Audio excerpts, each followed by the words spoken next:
यानी भारत में आज दो बहुत बड़े बदलाव हुए हैं। इसलिए रफाल के बाद अब हम नई शिक्षा नीति की बात करेंगे। कहते हैं जब किसी देश में कोई बड़ा बदलाव करना हो तो सबसे पहले उसकी शिक्षा नीति को बदलना चाहिए, और आज इसकी शुरुआत हो गई है। भारत सरकार के मानव संसाधन विकास मंत्रालय ने आज इस नई शिक्षा नीति की घोषणा की है। इसलिए आज हम आप सबको बताएंगे कि इससे देश के तमाम छात्रों, उनके परिवार और उनके माता पिता के जीवन में अब क्या क्या बदलाव आने वाले हैं। अगर आप छात्र हैं या किसी छात्र के माता पिता हैं तो आपको ये सारी जानकारियां बहुत ध्यान से सुननी चाहिए, और अगर आप चाहें तो नोट भी कर सकते हैं। तो अब आपको बड़े बड़े बदलाव बताते हैं। अब तक भारत की स्कूली शिक्षा व्यवस्था 10+2 के फॉर्मेट पर चलती थी, लेकिन अब इसे 5+3+3+4 के फॉर्मेट में बदल दिया गया है।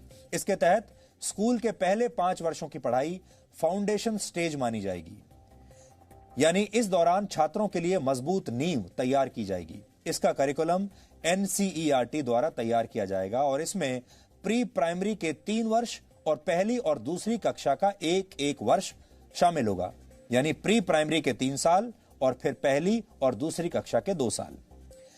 इसके तहत बच्चों को खेल कूद और अलग अलग गतिविधियों के जरिए पढ़ाई कराई जाएगी, यानी इन कक्षाओं के छात्रों के लिए किताबों का बोझ अब पहले जितना नहीं होगा। इसलिए हम कहेंगे कि जो छोटे बच्चे अब स्कूलों में जाएंगे और अपने शिक्षा की यात्रा को आरंभ करेंगे वो बहुत किस्मत वाले होंगे।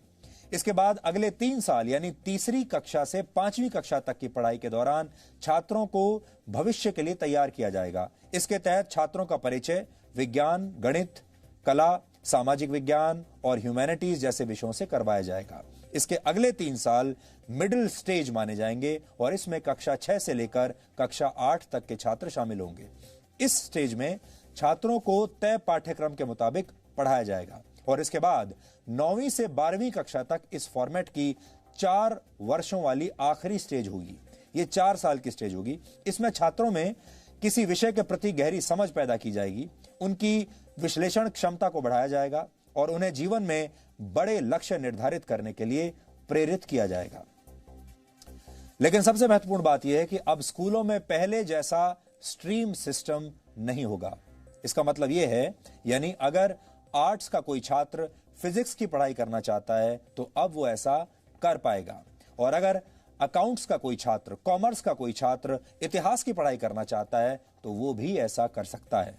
लेकिन संभव है कि इसके लिए अलग अलग विषयों का एक पूल तैयार किया जाएगा और आपको उस पूल से ही अपनी पसंद के विषयों का चुनाव करना होगा। यानी अगर विज्ञान के छात्र को इतिहास में दिलचस्पी है और उसके पूल में ये दोनों विषय शामिल हैं, तब ही छात्र इनकी पढ़ाई एक साथ कर सकता है।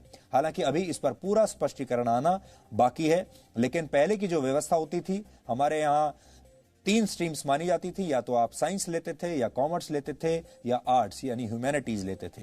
और अगर आपने ह्यूमैनिटीज लिया है तो आप साइंस नहीं पढ़ सकते, अगर आपने कॉमर्स लिया है तो भी आप शायद साइंस नहीं पढ़ सकते, साइंस लिया है तो ह्यूमैनिटीज नहीं पढ़ सकते। ऐसी चीजें पहले हुआ करती थी अभी तक, लेकिन अब ये सब बदल जाएगा। अब आप फिजिक्स भी पढ़ सकते हैं, कॉमर्स भी पढ़ सकते हैं, अकाउंट्स पढ़ सकते हैं, एक साथ इतिहास भी पढ़ सकते हैं और फिजिक्स की पढ़ाई भी कर सकते हैं। दूसरी महत्वपूर्ण बात यह है कि 5वीं कक्षा तक की पढ़ाई अब मातृभाषा, स्थानीय भाषा और आपकी राष्ट्रभाषा में ही होगी। यानी अंग्रेजी में पढ़ाई की अनिवार्यता समाप्त नहीं होगी। माफ कीजिएगा, अनिवार्यता समाप्त हो जाएगी। अब अंग्रेजी में पढ़ाई की अनिवार्यता नहीं रहेगी। ये एक बहुत बड़ा बदलाव है। आप अपनी राष्ट्रभाषा में या अपनी लोकल भाषा में पढ़ाई कर पाएंगे। उदाहरण के लिए अगर आप 5वीं कक्षा तक अपने बच्चे को मराठी, संस्कृत या गुजराती भाषा में पढ़ाना चाहते हैं तो अब आप ऐसा कर पाएंगे, और अंग्रेजी सिर्फ एक विषय के तौर पर आपको पढ़ाई जाएगी। यानी स्कूलों का जबरदस्ती अंग्रेजीकरण का दौर अब समाप्त हो जाएगा। 6ठी कक्षा में पहुंचने के बाद छात्रों को कंप्यूटर कोडिंग सीखने का मौका मिलेगा। यानी अब भारत के छात्र चीन जैसे देशों की तर्ज पर छोटी उम्र में ही सॉफ्टवेयर और मोबाइल फोन एप्लीकेशंस बनाने की तकनीक सीख पाएंगे, और 6ठी कक्षा से ही छात्रों को इंटर्नशिप का भी मौका मिलेगा। यानी अगर किसी छात्र की किसी खास विषय में रुचि है और वो उसकी प्रैक्टिकल नॉलेज हासिल करना चाहता है तो वो इस विषय से जुड़ी इंटर्नशिप कहीं भी कर सकता है। उदाहरण के लिए अगर आपका बच्चा पेंटिंग करने का शौक रखता है तो वो किसी पेंटर के पास अब इंटर्नशिप के लिए जा सकता है। अगर आपके बच्चे को सॉफ्टवेयर में इंटरेस्ट है तो वो किसी सॉफ्टवेयर कंपनी में अब अपने स्कूल के दौरान ही इंटर्नशिप कर सकता है। 9वीं कक्षा से 12वीं कक्षा तक की परीक्षाएं अब सेमेस्टर के आधार पर होंगी।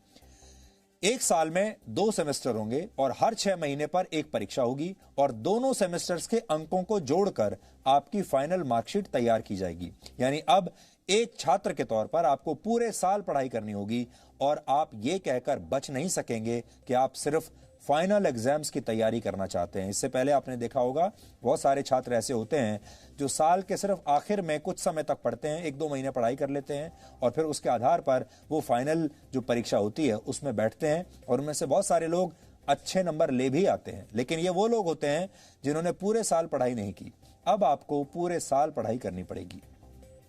इसके अलावा बोर्ड की परीक्षाओं को आसान बनाया जाएगा और इसमें छात्रों की क्षमता पर ज्यादा ध्यान दिया जाएगा। रटने की क्षमता नहीं, समझने की क्षमता पर ध्यान दिया जाएगा।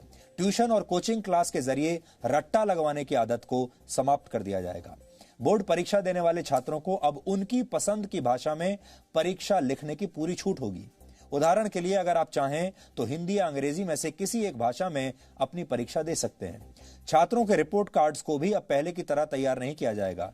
किसी छात्र को फाइनल मार्क्स देते समय उसके व्यवहार, एक्स्ट्रा करिकुलर एक्टिविटीज में उसके प्रदर्शन और उसकी मानसिक क्षमताओं का भी ध्यान रखा जाएगा। इसके अलावा रिपोर्ट कार्ड को 360 डिग्री असेसमेंट के आधार पर तैयार किया जाएगा। इसमें छात्र खुद को भी अंक देंगे, यानी अपना खुद का भी विश्लेषण करेंगे। विषय पढ़ाने वाले शिक्षक भी छात्र को अंक देंगे और छात्रों के सहपाठी भी उनका आकलन करेंगे। कॉलेज में पढ़ाई करने वाले छात्रों के लिए भी इस नई शिक्षा नीति में बहुत सारे बदलाव किए गए हैं। इसलिए जो छात्र अब कॉलेज में इसके बाद जाने वाले हैं वो भी ध्यान से अभी देख लें।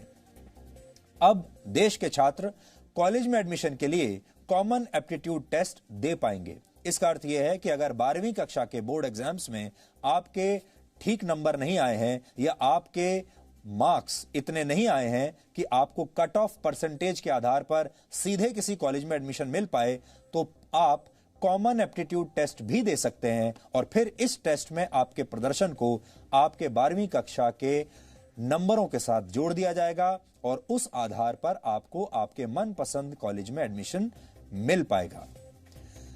ग्रेजुएशन की पढ़ाई को 3 और 4 वर्षों के कोर्स ड्यूरेशन में अब बांट दिया जाएगा। पहले अगर आप कॉलेज की पढ़ाई बीच में ही छोड़ देते थे तो आपको ग्रेजुएशन की डिग्री नहीं मिलती थी। या तो आप पूरी पढ़ाई कीजिए और या बिल्कुल मत कीजिए। लेकिन नई शिक्षा नीति लागू होने के बाद अगर आप 1 साल के बाद कॉलेज छोड़ देते हैं तो आपको सर्टिफिकेट दिया जाएगा। ये आपका सर्टिफिकेट कोर्स माना जाएगा। अगर आपने कॉलेज का फर्स्ट ईयर कंप्लीट कर लिया और उसके बाद पढ़ाई छोड़ दी तो आपको सर्टिफिकेट कोर्स का सर्टिफिकेट मिलेगा। इसी तरह अगर आप सेकेंड ईयर पास करने के बाद 2 साल के बाद पढ़ाई छोड़ देते हैं तो आपको डिप्लोमा दिया जाएगा। और अगर आप थर्ड ईयर यानी 3 साल की पढ़ाई पूरी कर लेते हैं तो आपको बैचलर्स डिग्री दी जाएगी। और अगर आप 4 साल का कोर्स करके बैचलर्स डिग्री लेना चाहते हैं तो आपको रिसर्च के सर्टिफिकेट के साथ ये डिग्री मिलेगी। इससे उन छात्रों को बहुत फायदा होगा जो कॉलेज के दौरान किसी प्रोजेक्ट पर काम कर चुके हैं। 4 वर्ष के इस कोर्स में स्कूल के छात्रों की तरह कॉलेज के छात्र भी अलग अलग विषयों की पढ़ाई एक साथ कर पाएंगे। इस व्यवस्था को मल्टी एंट्री और मल्टी एग्जिट वाली व्यवस्था कहा जाता है। यानी छात्र जब जिस विषय की पढ़ाई करना चाहेंगे तो वो ऐसा कर सकेंगे और जब वो ये पढ़ाई छोड़ना भी चाहेंगे तो ये काम भी आसानी से कर सकेंगे। इसीलिए इसे मल्टी एंट्री और मल्टी एग्जिट कहा गया है। आप जब चाहे एंट्री ले सकते हैं और एग्जिट भी कर सकते हैं जब चाहें। इसके अलावा एक एकेडमिक बैंक ऑफ क्रेडिट बनाया जाएगा। इसके तहत अगर आप एक से ज्यादा कोर्स एक साथ करना चाहते हैं तो आप ऐसा कर पाएंगे और जिस कोर्स को आप जहां तक कंप्लीट करेंगे उसके अंक इस क्रेडिट बैंक में जमा हो जाएंगे और फिर जब आप फाइनल डिग्री के लिए कोई कोर्स करेंगे तो उस क्रेडिट को इसमें जोड़ दिया जाएगा। यह पूरी व्यवस्था पूरी तरह से डिजिटल होगी, ऑनलाइन होगी। मानव संसाधन विकास मंत्री रमेश पोखरियाल निशंक और उनकी टीम ने इस नई शिक्षा नीति पर आज क्या कहा, यह भी आज आपको सुन लेना चाहिए। कि पूरी दुनिया में शायद इससे बड़ा परामर्श, विचार विमर्श कभी नहीं हुआ होगा। इतना बड़ा नवाचार ये दुनिया के लिए एक उदाहरण है, जब किसी नीति पर देश के कोने कोने से, अभिभावकों से, छात्रों से, अध्यापकों से, विशेषज्ञों से, शिक्षाविदों से, राजनीतिज्ञों से, जनप्रतिनिधियों से और यहाँ तक कि 1,25,000 ग्राम समितियों से विचार विमर्श किया गया हो।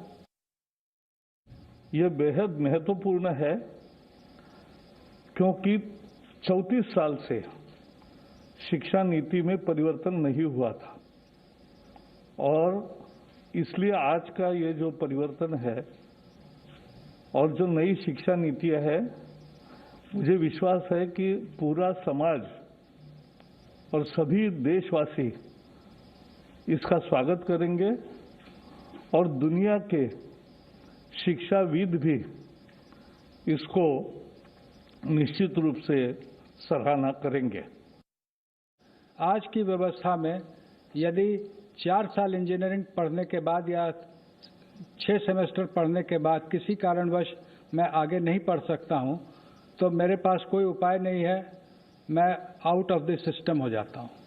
Multiple entry and exit system में ये रहेगा कि 1 साल के बाद सर्टिफिकेट, 2 साल के बाद डिप्लोमा, 3 या 4 साल के बाद डिग्री, यानी और multiple entry through academic bank of credit, जो नीचे बुलेट है कि मेरे जो क्रेडिट फर्स्ट ईयर के हैं, सेकेंड ईयर के हैं, जैसे बैंक के सेविंग अकाउंट होते हैं वैसे ही एकेडमिक क्रेडिट में डिजी लॉकर के माध्यम से हमारे वहाँ पर क्रेडिट रहेंगे। So that in the third year if I want to take a sabbatical for a year or I want to take a break for any reason, family condition or otherwise for some time, and I return after a fixed period, within a fixed period of which will be prescribed by the new Higher Education Commission. If I come back to the education system, I will not be asked to repeat the first and second year. My credits are already there in the academic credit bank. I will utilize those credits for my further education. आप सब जानते हैं कि अभी 10+2 structure है, जिसमें जो पहले 10 वर्ष हैं उनका एक तरह से फेज वाइज करिकुलम होता है। फिर सडनली जब आप सेकेंडरी में जाते हैं, +2 में जाते हैं, तो सब्जेक्ट जो है स्पेशलाइजेशन होने लगती है। यहाँ पर जो हम सिस्टम लेकर के आए हैं वो 15 वर्ष का जो आप देख रहे हैं 5+3+3+4, उसमें 3 वर्ष तो पूर्व प्राथमिक हैं। उसी तरह जो +4 लिखा है वो 9th to 12th है। इसमें भी जैसा कि सर कह रहे थे, जैसा हायर एजुकेशन में है, कोई स्ट्रीम्स नहीं है, मल्टी डिसिप्लिनरी होगा। अगर बच्चा फिजिक्स के साथ, जैसा सर ने कहा, फैशन स्टडीज लेना चाहे, बेकरी कन्फेक्शनरी कुछ पढ़ना चाहे केमिस्ट्री के साथ, इट विल बी परमिटेड। एक महत्वपूर्ण बात यह भी है कि अब स्कूलों और उच्च शिक्षा संस्थानों में संस्कृत भाषा को भी बढ़ावा दिया जाएगा। संस्कृत के विश्वविद्यालयों में अलग अलग विषयों की पढ़ाई संस्कृत में कराई जाएगी। स्कूल और कॉलेज में भी संस्कृत की पढ़ाई पर जोर दिया जाएगा। आईआईटीज की शिक्षा व्यवस्था को भी पहले से ज्यादा समग्र बनाया जाएगा और अब इन उच्च शिक्षा संस्थानों में आर्ट्स और ह्यूमैनिटीज के विषय भी पढ़ाए जाएंगे। इससे आर्ट्स और ह्यूमैनिटीज के छात्र विज्ञान की जानकारियों का इस्तेमाल दूसरे क्षेत्रों में अपनी स्किल्स को बेहतर करने के लिए कर पाएंगे। कुल मिलाकर अब देश की शिक्षा व्यवस्था ऐसी होगी कि छात्र व्यावहारिक ज्ञान हासिल करके देश के लिए बड़े बड़े आविष्कार कर पाएंगे। संगीत, कला और साहित्य को देश के हर कॉलेज में पढ़ाया जाएगा और अब उन पेरेंट्स को और छात्रों के लिए भी एक महत्वपूर्ण जानकारी है जो स्कूल और कॉलेज की फीस को लेकर हमेशा चिंतित रहते हैं। इसके तहत नए नियम निर्धारित किए जाएंगे और स्कूल और कॉलेज एक निश्चित फीस से ज्यादा पैसा आपसे नहीं ले पाएंगे। अब आप ये सोच रहे होंगे कि नई शिक्षा व्यवस्था, ये नई नीति लागू कब से होगी, तो यहां आपको बता दें कि इसके लिए जो बिल तैयार किया गया है उसका नाम है नेशनल हायर एजुकेशन बिल। इस बिल को फिलहाल कैबिनेट ने मंजूरी दे दी है और अब इसे संसद में पेश किया जाएगा और इसके बाद ये कानून की शक्ल ले लेगा और फिर राज्य सरकारों को भी इस पर कानून बनाकर अपने अपने राज्यों में इसे लागू करना होगा। इसी शिक्षा नीति की घोषणा के साथ मानव संसाधन विकास मंत्रालय का नाम भी अब बदल दिया जाएगा और अब इसका नाम हो जाएगा शिक्षा मंत्रालय, जो कि बहुत सरल है और ये काम बहुत पहले कर देना चाहिए था। नई शिक्षा नीति को तैयार करने के लिए 2 लाख से ज्यादा लोगों की राय ली गई और इसी के बाद इस नई शिक्षा नीति की घोषणा की गई है। यह शिक्षा नीति वर्ष 2021 और 2022 के एकेडमिक सेशन तक लागू हो जाएगी। यानी आपका जो अगला एकेडमिक सेशन होगा, जो 2021 में शुरू होगा, वो इस नई शिक्षा नीति के साथ, नए नियमों के साथ लागू होगा। इस नीति की घोषणा आज शाम को ही हुई है, इसलिए हमारी टीम अब भी इसका विश्लेषण कर रही है, क्योंकि ये जो पूरी शिक्षा नीति है, इसे पढ़ने में अभी और बहुत समय लगेगा। इसकी बहुत सारी क्वेरीज हैं, हमारे मन में भी इसे लेकर बहुत सारे सवाल हैं। इसलिए हमारी जो टीम है, हमारे रिपोर्टर्स की टीम, हमारा न्यूज रूम और हमारे जो रिसर्च करने वाली जो टीम है, वो लगातार इसे पढ़ रही है, इसका विश्लेषण कर रही है। बहुत सारी बातें ऐसी हैं जिनमें हम भी सरकार से और सवाल करना चाहते हैं, इसलिए हम धीरे धीरे इसका विश्लेषण करते रहेंगे, अलग अलग पार्ट्स में, अलग अलग फेजेस में, और वो विश्लेषण हम आप तक पहुंचाते रहेंगे। और हो सकता है कि अभी इसकी कई बातों पर सरकार की तरफ से आगे आने वाले समय में और भी स्पष्टीकरण आए, और जैसे ही कोई नई बात या इसमें कोई नया सुधार या कोई अपडेट हमारे पास आएगा, हम उसकी जानकारी भी आपको जरूर देंगे, क्योंकि ये देश का भविष्य बदलने वाली खबर है। इसलिए हम इस खबर का लगातार फॉलो अप करते रहेंगे। वैसे तो आपने देखा होगा, हमारे देश का जो मीडिया है वो अलग अलग खबरों में व्यस्त रहता है, लेकिन हमें ये लगा कि आज की जो सबसे महत्वपूर्ण खबर है वो यही है, क्योंकि ये खबर सीधे आपके बच्चों के जिंदगी पर, उनके जीवन पर असर डालेगी, और आपके बच्चों के जीवन पर अगर असर डालेगी तो आपके जीवन पर तो असर जरूर ही डालेगी। इसलिए इस खबर से हर परिवार जुड़ा हुआ है। आप भी इस नई शिक्षा नीति को अच्छे से पढ़ लीजिए, समझ लीजिए। अगर आपको कोई बात समझ में नहीं आ रही है तो आप हमें लिख सकते हैं। हम सरकार से बात करके आपके मन में अगर कोई शंका है तो उसे दूर करने की आगे भी